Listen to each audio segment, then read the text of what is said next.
Hey guys, चलिए हम वारंगल किले के इन असाधारण पत्थर के मेहराबों पर एक नजर डालते हैं। यहाँ विशालकाय पत्थर के 4 प्रवेश द्वार हैं, जो कि 4 दिशाओं में स्थित हैं और प्रत्येक 33 फीट ऊंचे हैं। ये मेहराब भारत में सबसे रहस्यमयी प्राचीन संरचनाएं हैं और इनमें अनेकों रहस्य समाये हैं। सभी पुरातत्वविदों और इतिहासकारों का दावा है कि ये 4 संरचनाएं प्रवेश द्वार हैं, लेकिन इसका कोई मतलब ही नहीं है। यदि ये प्रवेश द्वार हैं, तो हमें इनसे जुड़ी कोई दीवार क्यों नहीं दिखती है? ये सभी मेहराब पास में बिना किसी चीज के अलग-अलग क्यों खड़े हैं? इनमें से कुछ मेहराब पत्थर की संरचनाओं के ऊपर रखे गए हैं, जो लगभग 5 फीट ऊंचे हैं। जाहिर है, लोगों के लिए इन ऊंचे ठिकानों पर चढ़ना और फिर उन्हें प्रवेश द्वार के रूप में उपयोग करना असंभव होगा। लेकिन एक बात है जो विशेषज्ञों और सैलानियों दोनों को चकित करती है। उन्होंने इन मेहराबों को अविश्वसनीय रूप से ऊंचा क्यों बनाया? 33 फीट ऊंची संरचनाओं की क्या जरूरत है? बस इस मेहराब के साथ मेरे आकार की तुलना करें और आप देख सकते हैं कि ये संरचनाएं वास्तव में कितनी बड़ी हैं। कुछ विशेषज्ञों ने दावा किया है कि प्राचीन लोग हाथियों का उपयोग करते थे और इसलिए ऊंचे प्रवेश द्वारों की आवश्यकता रही होगी। एक एशियाई हाथी केवल 9 फीट ऊंचा होता है, तो उन्होंने प्रवेश द्वार को 3.5 गुना ऊंचा क्यों बनाया?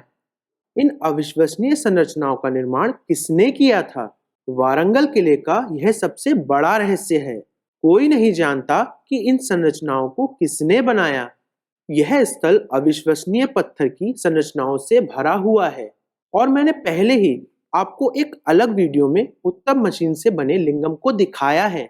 इतिहासकारों और पुरातत्वविदों दोनों ने स्पष्ट रूप से कहा है कि इस बात का कोई प्रमाण नहीं है कि वास्तव में इन संरचनाओं का निर्माण किसने किया था। वे इस बात से सहमत हैं कि लगभग 800 साल पहले वारंगल किले का जीर्णोद्धार किया गया था। इसका मतलब है कि ये संरचनाएं उस समय से पहले ही मौजूद थीं। हालांकि विशेषज्ञों के पास इसका कोई जवाब नहीं है कि मूल रूप से इन संरचनाओं का निर्माण किसने किया था। इस शहर के निवासी निर्माणकर्ताओं के बारे में एक बहुत अलग कहानी बताते हैं। उनके अनुसार इन संरचनाओं का निर्माण हजारों साल पहले विशालकाय लोगों द्वारा किया गया था, जो हमसे बहुत ज्यादा लंबे थे। वे कुछ बहुत दिलचस्प बताते हैं। इन विशाल मेहराबों को बनाना मानव के लिए असंभव होगा। इनमें से प्रत्येक मेहराब का वजन 125 टन से अधिक है और यह पत्थर के कई विशाल ब्लॉक से बना है। उदाहरण के लिए, केंद्र का यह ब्लॉक कम से कम 15 टन वजन का होगा। इसे 30 फीट की ऊंचाई तक कैसे उठाया गया और शीर्ष पर रखा गया? विशेषज्ञों के पास इस सवाल का जवाब नहीं है, लेकिन शायद असली जवाब मेहराब में ही है। यहाँ ऐसी नक्काशियां हैं जो भीमकाय लोगों को इन ब्लॉकों को उठाते हुए और उन्हें चोटी पर रखते हुए दिखाती हैं। क्या यह एक संयोग है या इसी तरह इन मेहराबों का निर्माण हुआ था? यह आश्चर्य की बात नहीं है कि यह प्रतिरूप एक और विशाल महापाषाण स्थल इंग्लैंड के स्टोनहिंज के समान है। यह पेंटिंग स्टोनहिंज का सबसे पुराना चित्रण है और यह स्पष्ट रूप से एक विशालकाय मानव को विशाल पत्थर के खंड को उठाते और रखते हुए दर्शाता है। क्या यह पेंटिंग और नक्काशी सिर्फ एक संयोग है या दुनिया भर में विशालकाय मानवों की प्रजाति मौजूद थी जिन्होंने इन असाधारण संरचनाओं का निर्माण किया? इन विशाल संरचनाओं का निर्माण करने वाले मनुष्य के बारे में भूल ही जाइए। इतिहास से पता चलता है कि मानव इन मेहराबों को नष्ट भी नहीं कर सके।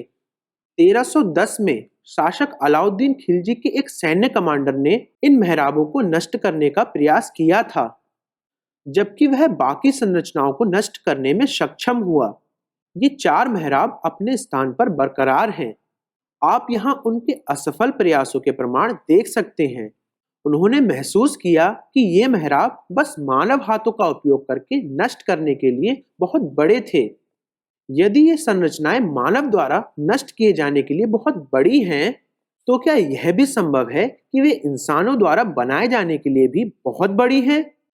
अब चाहे ये मेहराब विशालकाय लोगों द्वारा या मानव द्वारा बनाए गए थे, एक बात स्पष्ट है, ये केवल साधारण प्रवेश द्वार नहीं है।